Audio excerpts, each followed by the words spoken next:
बड़े बड़ों से धोखा हो जाता है। एक बड़े स्थिति प्रज्ञ संत थे, समोसा बट रहे थे तो समोसा खाया, फिर तो समोसा बांटने वाला उनको कहा 2 बार ले चुके, 3 बार ले चुके, और बार बार समोसा।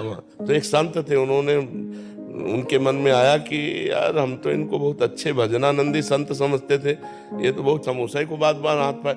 अब उनके विचारधारा को क्या जाने कि 4 समोसा पा लेते हैं, एकांत में 24 घंटा भजन करेंगे, उनकी विचारधारा को कौन जाने। अब वो जो ही आए हमारे गुरु जी के पास आए, जो संत समोसा ले रहे थे उनके प्रति दोष दर्शन हुआ।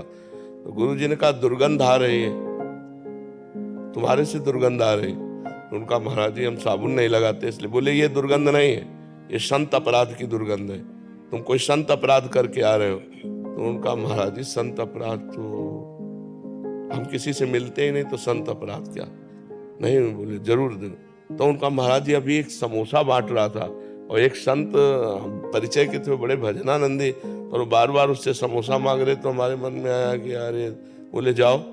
महाराज जी ने 50 रुपए दिए, उस समय ये 20 वर्ष पहले की बात होगी, और कहा समोसा खरीदो और उनको समोसा दो जाके, और प्रणाम करके कहो कि मेरी दोष दृष्टि आपके प्रति हो गई, क्षमा करो।